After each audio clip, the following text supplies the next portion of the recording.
தமிழகத்தில் பூரண மதுவிலக்கு கொண்டு வர வேண்டும். புரட்சிகர சோசியலிஸ்ட் கட்சி மாநில செயலாளர் ஜீவானந்தம் பேட்டி. திருச்சி மத்திய பேருந்து நிலையம் அருகே உள்ள தனியார் அரங்கில் RSP மற்றும் UDUC-யின் மாநில நிர்வாகிகள் குழு கூட்டம் இன்று நடைபெற்றது. இந்த கூட்டத்திற்கு மாநில பொதுச் செயலாளர் சேக்கிலார் தலைமை தாங்கினார். புரட்சிகர சோசியலிஸ்ட் கட்சி மாநில செயலாளர் ஜீவானந்தம் சிறப்பு அழைப்பாளர்களாக கலந்து கொண்டு வருகிற செப்டம்பர் 1 மற்றும் 2 ஆகிய தேதிகளில் சேலத்தில் அகில இந்திய மாநாடு நடைபெற உள்ளதாகவும் அதற்கான பணிகள் நடைபெறுவதற்கான ஏற்பாடுகள் குறித்த ஆலோசனைகளை வழங்கினார். இதில் மாநில செயற்குழு உறுப்பினர்கள் ராஜேந்திரன், களியமூர்த்தி, புகழேந்தி ஆகியோர் முன்னிலை வகித்தனர். இந்த நிர்வாகிகள் குழு ஆலோசனை கூட்டத்திற்கு RSP மற்றும் UDUC-யின் மாநில நிர்வாகிகள் கலந்து கொண்டனர். அதனைத் தொடர்ந்து புரட்சிகர சோசியலிஸ்ட் கட்சி மாநில செயலாளர் ஜீவானந்தம் நிருபர்களுக்கு அளித்த பேட்டியில் கூறியதாவது: கள்ளக்குறிச்சியில் கள்ளச்சாராயம் குடித்து இறந்தவர்களின் எண்ணிக்கை அதிகரித்து வரும் செய்தி பெரும் அச்சத்தை ஏற்படுத்தியுள்ளது. மேலும் பல்லாயிரக்கணக்கான இளைஞர்கள் போதைக்கு அடிமையாகி உள்ளனர். தமிழகத்தின் பூரண மதுவிலக்கு கொண்டு வர வேண்டும். தமிழ்நாடு அரசு போதைப் பொருளை முற்றிலும் ஒழிக்க நடவடிக்கை எடுக்க வேண்டும். மேலும் நீட் தேர்வில் குளறுபடிகள் நடைபெற்று உள்ளது. அது சம்பந்தமான அதிகாரிகள் மீது நடவடிக்கை எடுக்கப்படும் எனவும் தெரிவித்துள்ளனர்.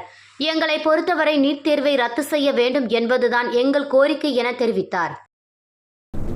புரட்சிகர சோசியலிஸ்ட் கட்சியினுடைய தொழிற்சங்கமான UTUC-யினுடைய அகில இந்திய மாநாடு வரக்கூடிய செப்டம்பர் மாதம் 1, 2 தேதிகளில் சேலத்தில் நடத்துவது சம்பந்தமாக ஆலோசனை கூட்டம் இன்று திருச்சியில் நடைபெறுகிறது. இந்த மாநாட்டை வெற்றிகரமாக எவ்வாறு நடத்துவது என்பது சம்பந்தமான ஆலோசிப்பதற்காக தமிழ்நாடு முழுவதும் எங்களுடைய தோழர்கள் இங்கே வந்து கலந்து கொண்டிருக்கிறார்கள். அதே போல் தமிழ்நாட்டில் கள்ளச்சாராயம் அருந்தியதன் மூலமாக மரணம் அடைந்தவர்கள் கிட்டத்தட்ட 50க்கு மேற்பட்டவர்கள் இறந்திருக்கிறார்கள். அதே போல் சாவு எண்ணிக்கை 100 எட்டும் என்று சொல்லுகிறார்கள். அந்த அளவிற்கு அதிகமான பாதிப்பு ஏற்பட்டிருக்கிறது. தமிழக அரசு எடுத்திருக்கக்கூடிய நடவடிக்கைகளை வரவேற்கிறோம். அதே சமயத்தில் மாவட்ட ஆட்சித்தலைவர், காவல்துறை உயரதிகாரிகளிலிருந்து காவலர்கள் வரை சஸ்பெண்ட் செய்யப்பட்டிருக்கிறார்கள். இதை வரவேற்கிற அதே சமயத்தில் மற்ற போதைப் பொருட்கள் தங்குதடையின்றி கிடைத்து கொண்டிருக்கிறது. கள்ளச்சாராயம் மாத்திரமல்ல, இப்பொழுது கஞ்சா போன்ற பொருட்கள்லாம் எல்லா ஊர்களிலும் எல்லா இடங்களிலும் கிடைக்கக்கூடிய அளவுக்கு இருக்கிறது. எனவே இதையும் தமிழக அரசு இந்த போதைப் பொருள் இந்த விநியோகத்தை தடுத்து நிறுத்த வேண்டும். இன்றைக்கு பல்லாயிரக்கணக்கான இளைஞர்கள் போதைக்கு அடிமையாகி இன்றைக்கு தள்ளாடுகிற ஒரு நிலைமைக்கு தமிழகத்தை தள்ளிவிடுவார்களோ என்ற அச்சம் நமக்கு ஏற்படுகிறது. இந்த சாவுக்கு நிவாரணம் வழங்குவதன் மூலமாக மாத்திரம் இதை ஒழித்துவிட முடியாது. மக்களிடத்தில் ஒரு விழிப்புணர்வை ஏற்படுத்த வேண்டும். மதுவிலக்கு கொண்டு வர வேண்டும். மதுவிலக்கு என்பது மிக அவசியமாக நாம் நினைக்கிறோம். ஏன்னா மதுவின் மூலமாக கிட்டத்தட்ட 4700 கோடி ரூபாய் வருமானம் வந்திருப்பதாக அறிக்கையில் நான் இன்றைக்கு காலையில் பார்த்தோம். ஏன்னா மதுவின் மூலம் வரக்கூடிய பணத்தில் தான் இந்த தமிழ்நாடு வளர்ச்சி அடைய வேண்டும் என்றால் அதை யோசிக்க வேண்டும். பல்லாயிரக்கணக்கான குடும்பங்கள் நடுத்தெருவில் நின்று வாழ வழி இல்லாமல் நிற்கதியாக நிற்கக்கூடியதுக்கு முக்கியமான காரணம் இந்த மதுவும் ஒரு காரணம். எனவே இந்த மதுவின் மூலமாக இவ்வளவு வருமானம் வருகிறது, இதன் மூலம் தமிழகம் வளர்ச்சி அடைகிறது என்று சொன்னால் இதை யோசிக்க வேண்டிய விஷயமாக நாங்கள் கருதுகிறோம். மதுவிலக்கை கொண்டு வர வேண்டும்.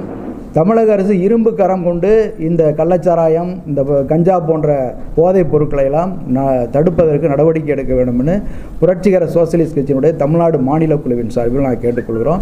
அதே போல் நீட் தேர்வு, இந்த நீட் தேர்வில் பல்வேறு வகையான ஊழல் நடந்திருக்கிறது. மத்திய அரசாங்கம் கூட இப்பொழுது 1 கோடி ரூபாய் 1 கோடி ரூபாய் அவர்களுக்கு வந்து நம்ம இது அபராதம் விதிக்கிறது அப்படின்னு சொல்லிக்கிறோம். 1 கோடி ரூபாய் அபராதம் விதிக்கிறோம், ஜெயில் தண்டனை கொடுக்குறோம். அப்படிங்கிறதுலாம் நீட் தேர்வை முழுமையாக எடுக்க வேண்டும் என்பதுதான் புரட்சிகர சோசியலிஸ்ட் கட்சியினுடைய கருத்தாக இருக்கிறது. தமிழ்நாட்டில் பல்வேறு அரசியல் கட்சிகளுடைய கருத்தும் அதுவாகத்தான் இருக்கிறது. எனவே நீட் தேர்வை எடுக்க வேண்டும். இதையெல்லாம் வச்சு நாங்கள் பரிசீலனை செய்ய இருப்பதற்காக இந்த மாநில குழுவை இங்கே கூட்டினோம். சார், இப்போ கடந்த சில நாட்களாக பல்வேறு தலைவர்கள், விவசாயிகள் எல்லாருமே கள்ளு சாராயத்துக்கு தடை செஞ்சுட்டு கல்லுக்கு வரவேற்பு கொடுக்குறாங்க. அது நீங்கள் எப்படி பார்க்குறீங்க? கல் என்பதும் ஒரு வகையான போதை பொருள் தான். எனவே மதுவிலக்கு என்று சொன்னால் பூரண மதுவிலக்கை கொண்டு வர வேண்டும். அது கல்லுக்கு மட்டும் விதிவிலக்கு என்பது அது அது பல்வேறு அமைப்புகள் அதை வரவேற்றும் சொல்கிறாங்க. ஆனால் இந்திய புரட்சிகர சோசியலிஸ்ட் கட்சியை பொறுத்தவரை கல் என்பதும் ஒரு விதமான போதைப் பொருளாகத்தான் நாம் கருதுகிறோம். அந்த அடிப்படையில் பூரண மதுவிலக்கு என்பதை தான் நாங்கள் வரவேற்கிறோம், ஆதரிக்கிறோம்.